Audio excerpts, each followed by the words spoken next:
Swayam Prabha. Digital India. Educated India.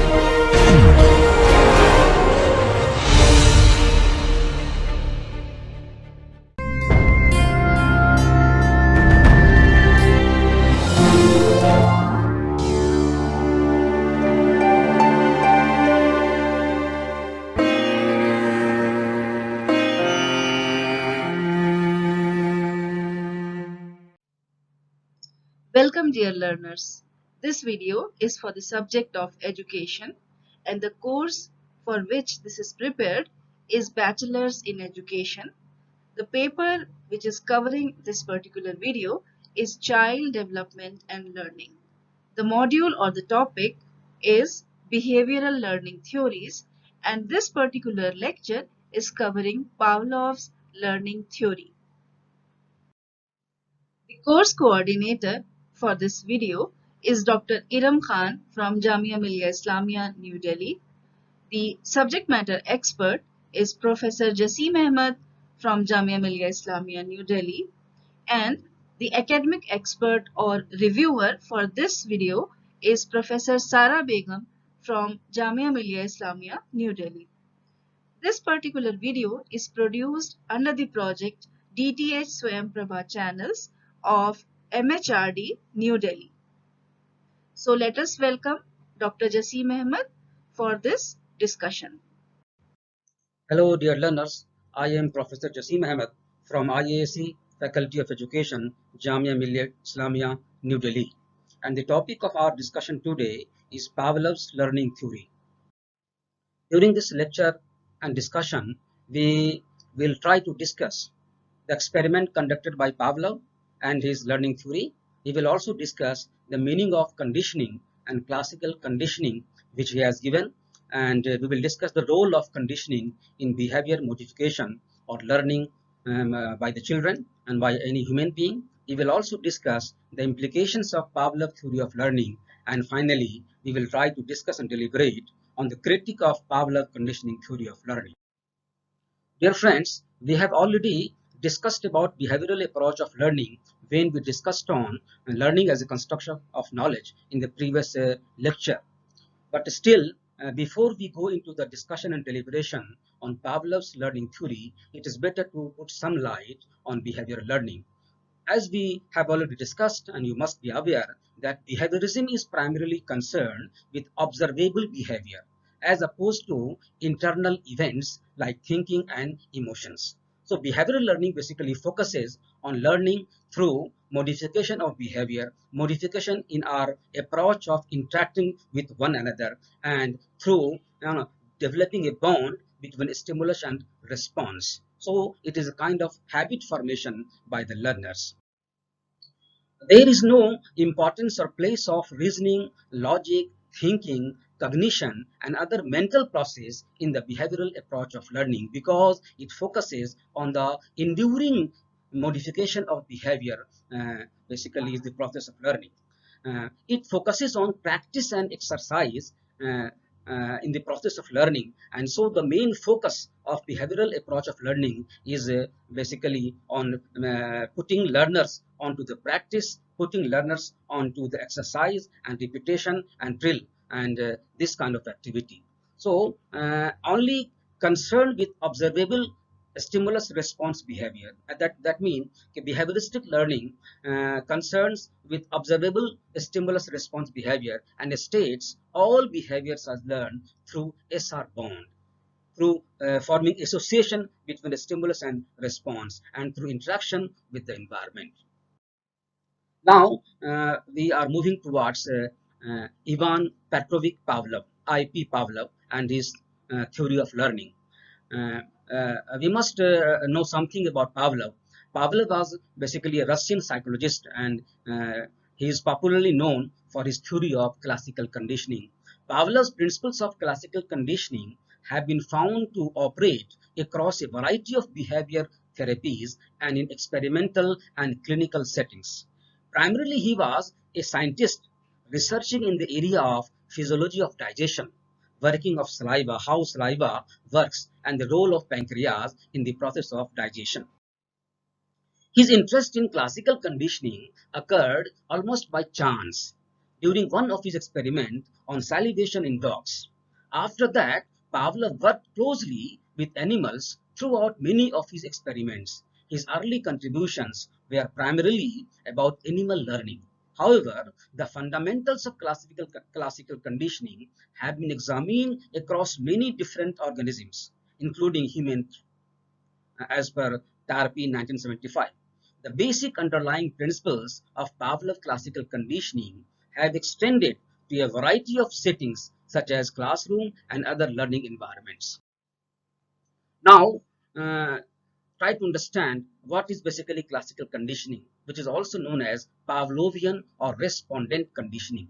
It refers to a learning procedure in which a biologically potent stimulus, for example, food, is paired with a previously neutral stimulus, for example, bell.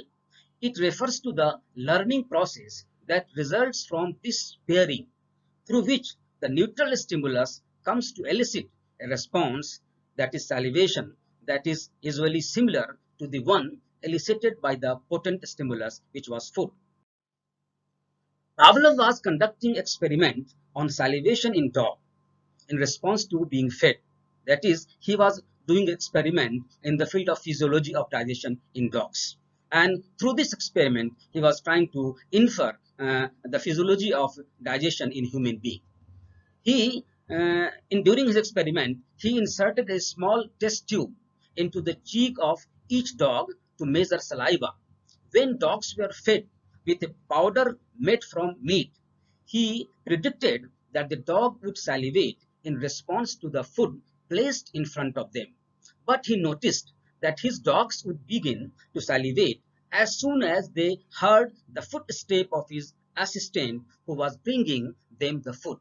This observation, try to understand, this was basically the observation which developed the interest of Pavlov in behavior modification and learning.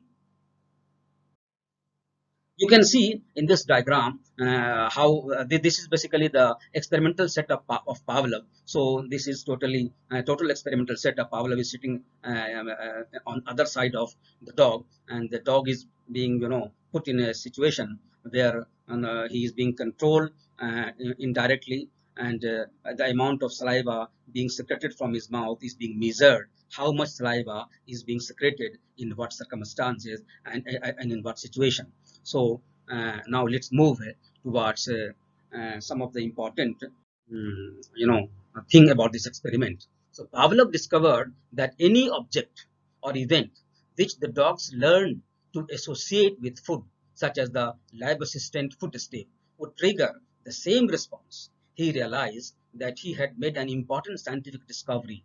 Accordingly, he devoted the rest of his career to studying this type of learning.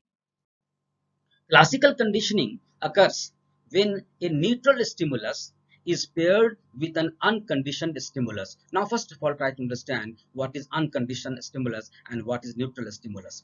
For example, if we take something in our mouth, for example, if we take pickle in our mouth, or if we see pickle in front of us, automatically salivation starts in our mouth, and so our mouth becomes wet just to see the pickle, or by taking something into our mouth which is eatable in nature.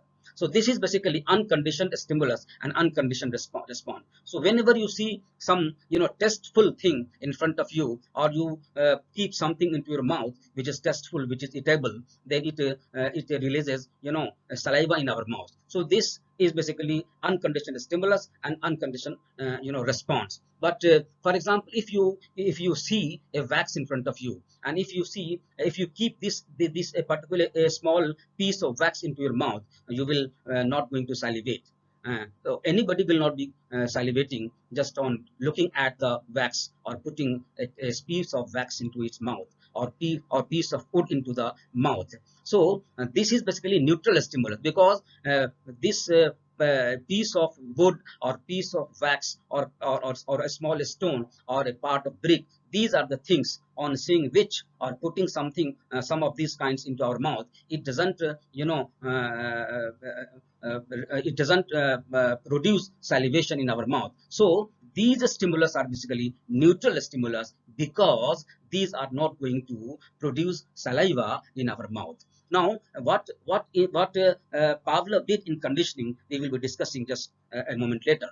And so, if this pairing, pairing of unconditional stimulus with some neutral stimulus is basically the theme of this classical conditioning experiments. So if this pairing is repeated, yani if you pair some unconditional stimulus with some neutral stimulus for a repeated number of times, so then a time comes when the neutral stimulus acquires the response of unconditioned stimulus. And so, in that situation, that neutral stimulus becomes conditioned stimulus, and the response produced by this conditioned stimulus is known as conditioned response. So, let us try to understand, if this pairing is repeated several times for several days, a time comes when the neutral stimulus acquires the responses of the unconditioned or natural stimulus. The whole process is called conditioning. After conditioning is established, the neutral stimulus is now called as a conditioned stimulus, and unconditioned response becomes a conditioned response. Let us try to understand the technical terms. Pavlov in 1902 started from the idea that there are some things that a dog does not need to learn, and so is the case with human being. For example, we don't learn to salivate whenever we see food. We don't learn to salivate whenever we see food because it is a biological instinct. It is a kind of reflex. The reflex of salivation is hardwired into us as a biological instinct. In behaviorist terms, food is an unconditioned or natural stimulus, and salivation is an unconditioned or natural response. In other words, the stimulus response connection that required no learning, instead, it is inbuilt or inborn instinct. So let us see here the different stages of Pavlov experiment. As you can see on the slide that in a stage 1, Pavlov has shown here that food is the unconditioned stimulus for dog, and when the food is presented to the dog salivate. So saliva is secreted. So this saliva is basically unconditioned response for the unconditioned stimulus, that is food. So this is a kind of reflex, and for this no learning is required. Every human being, all of us have this kind of salivation. Whenever we eat some food, saliva is there. Whenever we take bread in our mouth, we take a slice in our mouth, we take some favorite things in our mouth. When we take some eatables which are our favorite, which we like and which taste to us, when we keep or when we see these things, salivation is produced, saliva is produced. So this is a kind of reflex action, and this is a kind of a biological instinct, and for which no learning is required. It is biological in nature. So try to understand, unconditioned stimulus produce unconditioned response. That is, the natural stimulus produce natural response. This was basically the main frame of the experiment of Pavlov. Now, stage 2, you can say here that this is neutral stimulus. N is for neutral stimulus. For example, metronome. Another example may be bell, maybe a stone, maybe wood, maybe chalk. Anything which is not eatable for dog or for all of us. Anything which cannot produce saliva in our mouth. So the neutral stimulus, there is no response at all. So this is another thing. Now, what Pavlov done at third stage is that he combined stage 1 and stage 2 together. So he gave dog food, and at the same time bell was rung at the same time, and there was a response of salivation. So here in stage 3, unconditioned stimulus, that is food, and neutral stimulus, that is bell, was put together, placed at the same time, and the result was seen that unconditioned response was there. And this unconditioned response, that is the saliva secretion, must be because of the first stage, that is because of the presence of food.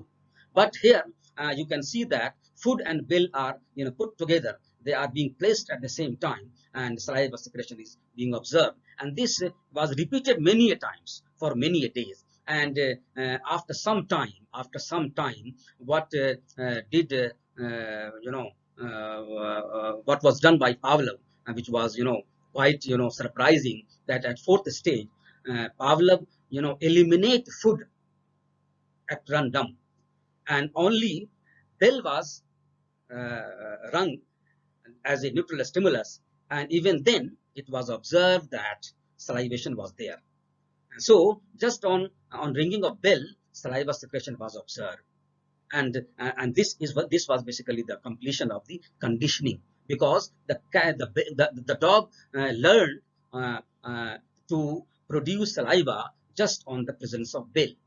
At this stage, when bell, the neutral stimulus, acquires the response of a unconditioned stimulus, that is natural stimulus, that is salivation, then it becomes a conditioned stimulus. Now the name change, nomenclature changes. Now the neutral stimulus becomes the conditioned stimulus, and the unconditioned response becomes the conditioned response. And this whole process is basically the process of conditioning. And when we use this approach in the teaching and learning of our students in the classroom and the school setup, in the home setup, when we try to make our children, make our students learn something by combining the unlearned things with something which is already learned in the past, when we club together and with the help of that we try to create some kind of learning, then it becomes a Pavlovian conditioning learning approach being used in the process of teaching and learning.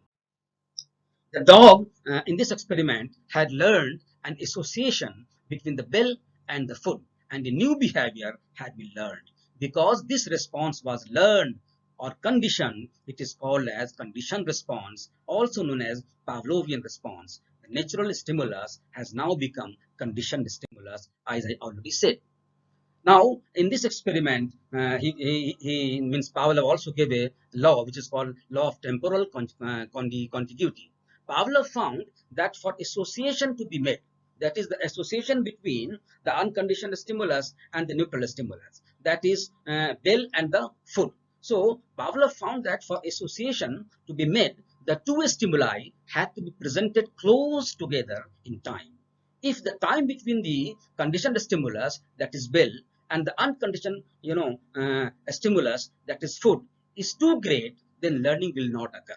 This theory is called classical conditioning because it is the first systematic study of basic laws of learning or conditioning. The second reason may be that the conditioning or learning is being done with the help of association of conditioned stimulus with some classical behavior or reflex, that is unconditioned stimulus. So friends, now try to understand the key elements or processes or principles of classical conditioning.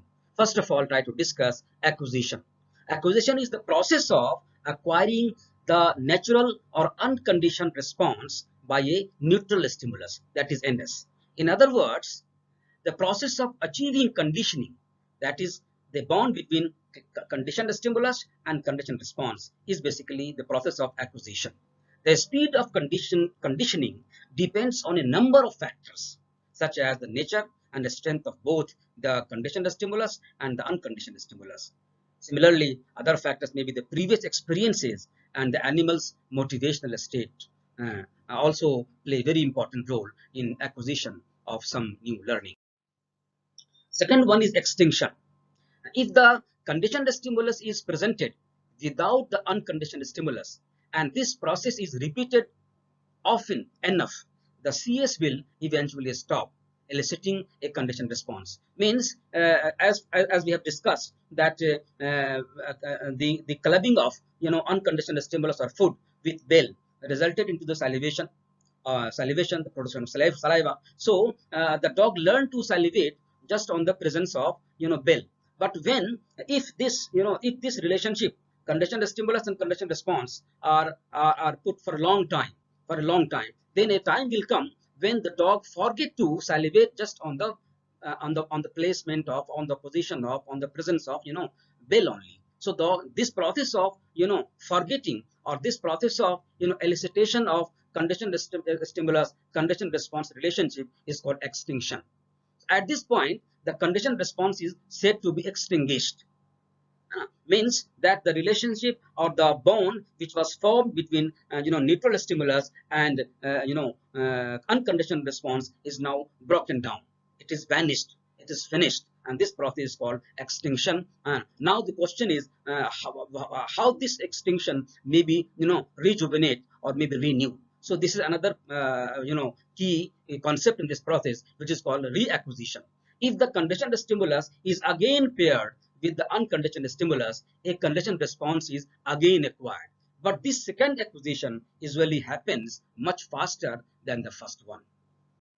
Next important element is a spontaneous recovery. Maybe after extinction, you as a teacher or a master of an animal to whom you are training, you may be forgetting to try for the renewal of the extinct behavior, extinguished behavior. But the organism automatically some time later on, after a gap of time, the organism automatically respond and show the previous bond which was formed, that is conditioned stimulus and conditioned response. So this is called a spontaneous recovery. So a spontaneous recovery is defined as the reappearance of a previously extinguished conditioned response after rest period. That is, if the CSE, that is conditioned stimulus, is tested at a later time, for example an hour or a day or 15 days after extinction, it will again elicit a conditioned response. This renewed conditioned response is usually much weaker than the conditioned response observed prior to extinction. Now the next important element is renewal. Renewal is a re-emergence of a conditioned response following extinction when an animal is returned to the environment in which the conditioned response was acquired. And it means to say that maybe the teacher or maybe the master or the trainer is not trying to do anything, but simply because of putting the learner or putting the organism in a particular environment, the environment elicits that particular response, which was in a condition a little ago or a few days ago. And this is so the renewal is being automatically revived, automatically being done by the organism on their own. Now we come to the next key element, and this is a stimulus generalization. A stimulus generalization is said to occur if after a particular conditioned stimulus has come to elicit a conditioned response, a similar test stimulus is found to elicit the same conditioned response. Usually, the more similar the test stimulus is to the conditioned stimulus, the stronger the CR will be to the test stimulus.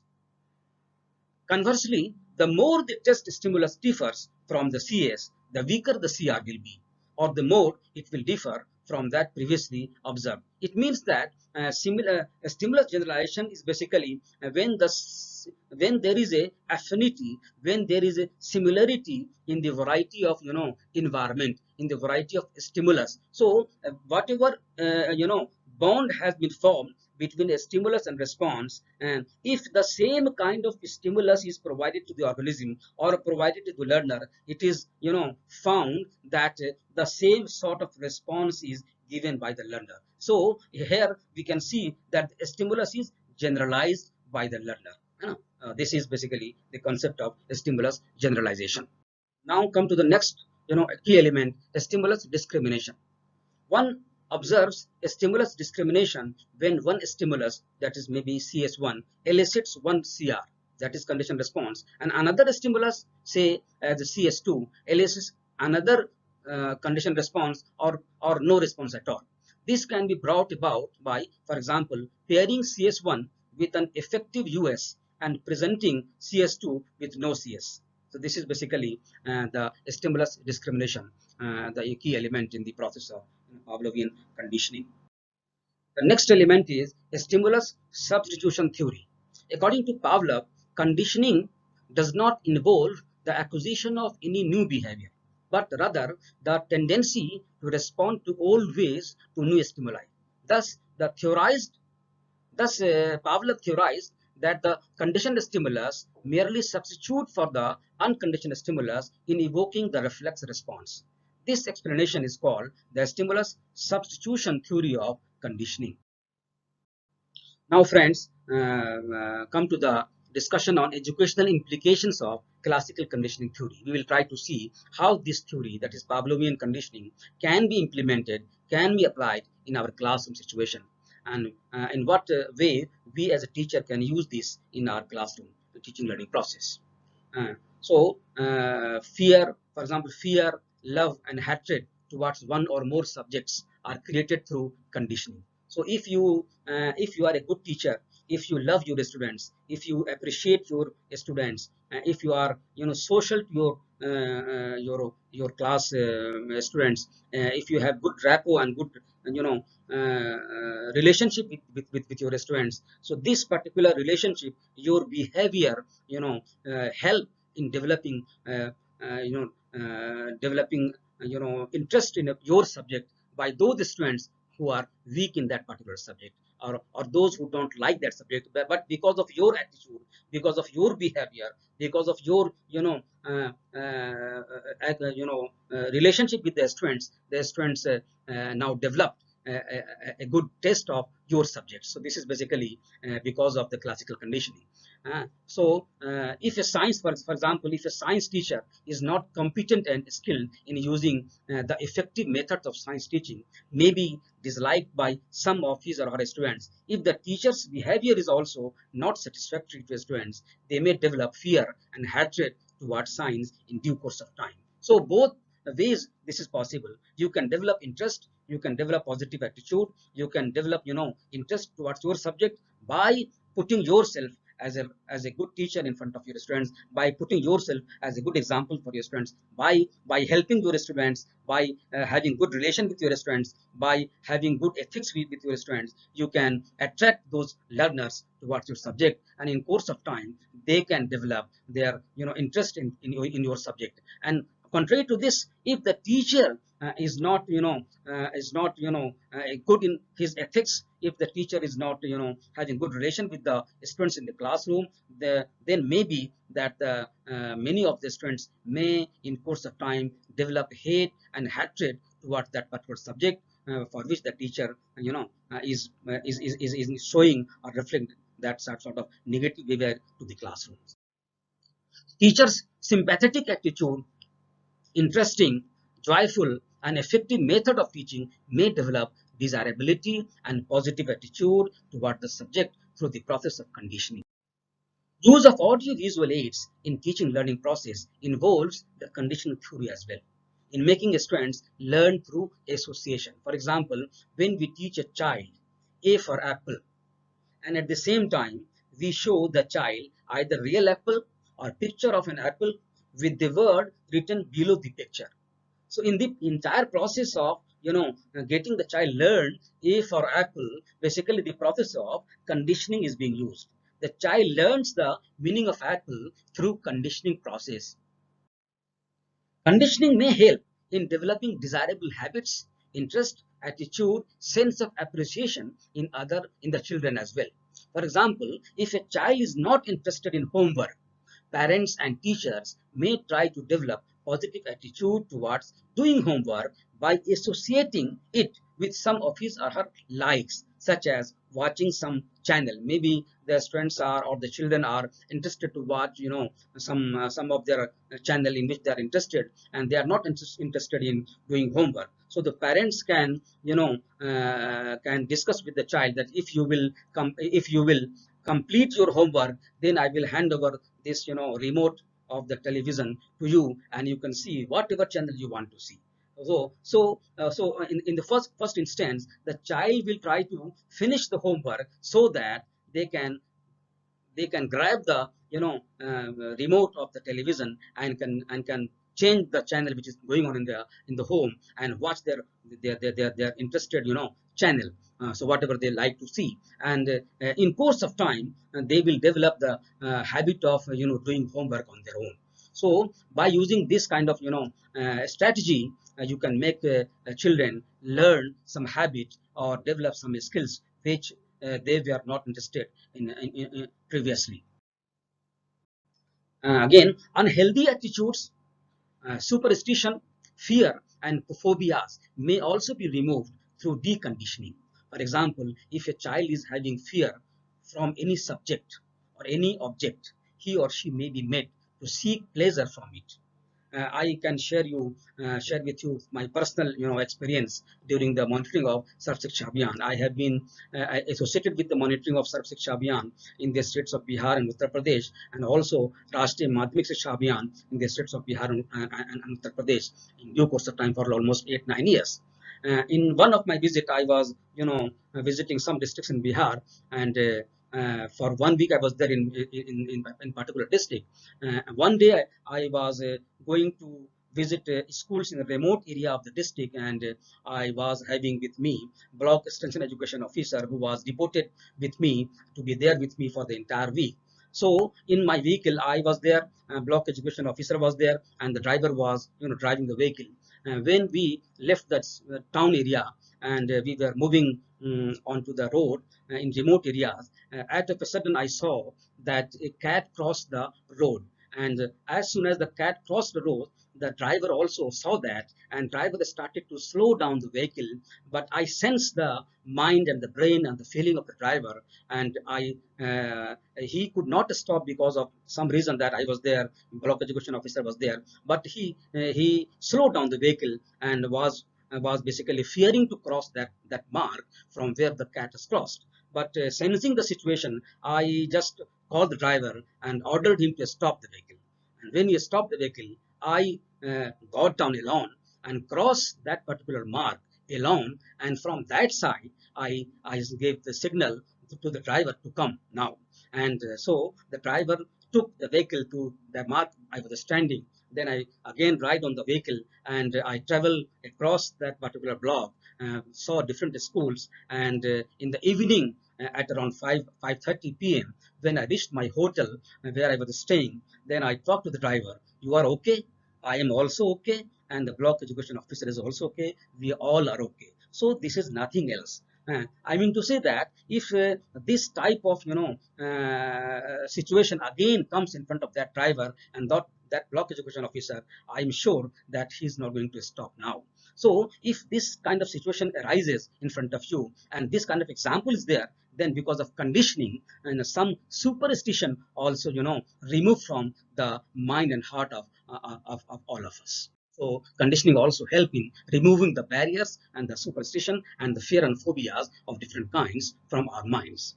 Now, friends, let's talk about the critique of behavioral theory of learning in general, and Pavlovian conditioning in particular.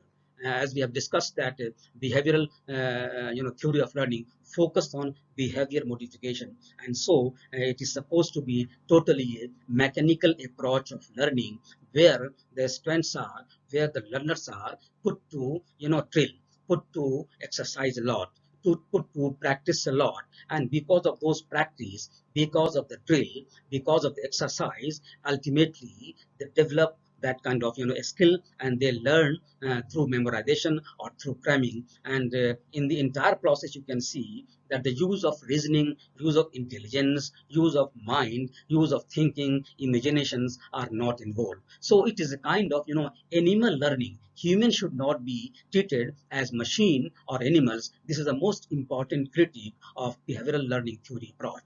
Human intelligence, cognitive abilities like reasoning, thinking, logic, and imagination, these are the skills which are not given proper place or consideration in behavioral approach of learning as well as in Pavlovian conditioning theory.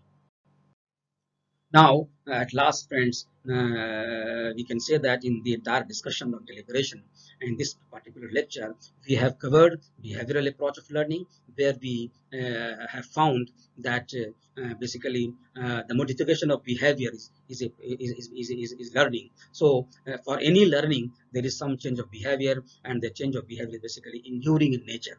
Pavlov's classical conditioning also find that there is a behavior modification, and in the behavior modification, basically it is a formation of SR bond, that is a stimulus response bond mechanism. A kind of association is being developed here between the stimulus and response, and so the formation of this bond, this stimulus and response bond, is the basically process of learning in Pavlovian conditioning approach. And we have also discussed how we can develop good habits, how we can develop interest among the students toward different subjects and toward different topics, toward different issues of the society, issues of the community, towards different functions of the family and the community at large. So through conditioning, we can develop positive attitude among the learners, and at the same time, by using deconditioning, we can eliminate fear and phobias and negative attitude from the personality of the learners. So the major concepts under classical conditioning, that is acquisition, extinction, exponents recovery, and all other major concepts we have already covered in the discussion and deliberation. We have also discussed the educational implication that we as teacher can use the Pavlovian conditioning theory in our classroom, because many things are basically learned through conditioning. Many things are learned through cramming by students. For example, the value of pi, that is 22/7 or 3.14, basically at the school level, when the students are studying in class 6 or class 7th or class 8th, they are not taught why the value of pi is 22/7. They are not taught. They are supposed to cram. Similarly, when we talk about mnemonic devices in teaching learning process, the pedagogue teachers, the methodology experts used to teach this in their teaching learning aids, that there is some aid like mnemonic aids, those aids which help in memorizing some facts. For example, we used to tell our students to cram board mass rule in mathematics. So board mass rule, learning of board mass rule, basically it is a cramming. So students have crammed the board mass rule, and this cramming is basically functioning throughout their academic career. Similarly, we cram, we learn a lot of things through basically conditioning process, and at the same time, our teachers, our parents help us to remove our negative attitudes and negative behavior or fears and phobia by using different type of conditioning. So critique of the classical conditioning and behavioral approach of learning are a lot, but it cannot be said that classical conditioning or behavioral learning is totally totally useless. No. So we should understand, and personally I feel that as a teacher I must try to understand the behavioral learning theory as well as the constructivist theory approach, and wherever we find that this particular theory, that is behavioral, is more working, we should apply behavioral learning theory, and where we find that constructivist theory is more working, we should apply constructive theory of teaching and learning. And when both of these are you can apply, then of course you should apply constructivistic approach of teaching and learning, so that your students can develop a deeper understanding of the subject you are trying to teach. So friends, with this I thank you all, and wish you to see you in the next presentation. And these are the references which have been consulted in preparation of this entire presentation. Thank you so much. You were watching the module number 22nd of this particular course, which was based on behavioral learning theories. This was the first lecture, which was on Pavlov's learning theory.